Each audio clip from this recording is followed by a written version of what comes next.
5ই আগস্টের সময় যে পুলিশের হত্যাকাণ্ডগুলো ঘটেছে, এই আপনাদের থেকে মন্ত্রিপরিষদে কেউ বলছে যে সেগুলো তদন্ত হবে, এনসিপি বলছে এটা এখন পর্যন্ত যেটা আমাদের হোম মিনিস্টার সাহেব স্বরাষ্ট্রমন্ত্রী যেটা বলেছেন সেটাই হবে, এবং যেহেতু তদন্ত হয়েছে দরকার যদি প্রয়োজন হয় তদন্ত হতে হবে। এখন তো মূলত তো আমরা আদালতে আছে এসে এই মাদ্রাসার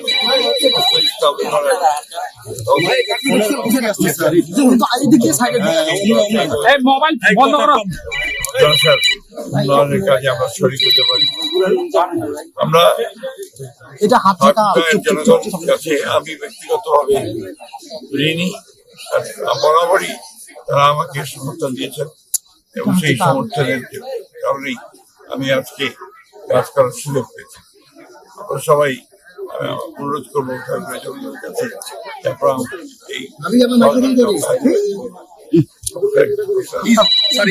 সরকার নির্বাচনগুলো নিয়ে কি ভাবছেন? স্থানীয় সরকার নির্বাচন যথাসময়ে হবে আমরা আগ্রহ করেছি, এবং গণতন্ত্রের ক্ষেত্রে প্রাতিষ্ঠানিক কাজগুলো করা হবে। দেশের যে পরিস্থিতি এখনো কিন্তু আমরা দেখছি যে ডামাডোলের মধ্যেই আছে। আর কয়েকদিন হয়েছে 17 তারিখে আমরা নিয়েছি, এখন তো আমরা অনেক বেটার। স্যার, দীর্ঘদিন ধরে শুনছিলাম রাষ্ট্রযন্ত্রগুলো রাষ্ট্রীয় প্রতিষ্ঠানগুলো ভেঙে গেছে, এখন আপনি কি অবস্থায় পেলেন? আমরা শুনে আসছিলাম যে রাষ্ট্রীয় যে প্রতিষ্ঠানগুলো আছে এগুলো ধ্বংস করে দেওয়া হয়েছে। স্যার, এনসিপি থেকে বলা হচ্ছে যে পুলিশ হত্যার এই বিষয়গুলো সমাধান হয়েছে, তো পুলিশ হত্যার যে ঘটনাগুলো এগুলো সমাধান হয়েছে, আবার নতুন করে বিএনপি এগুলো তদন্ত করার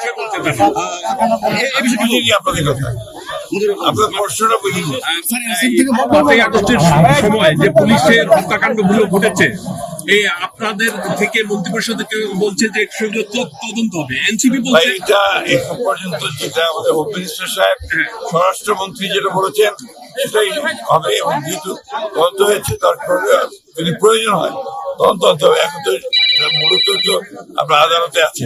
এনসিপি বলছে যে এটা মীমাংসিত বিষয়, এটা নিয়ে আবার কেন বাড়াবাড়ি? এনসিপি কে জিজ্ঞেস করেন।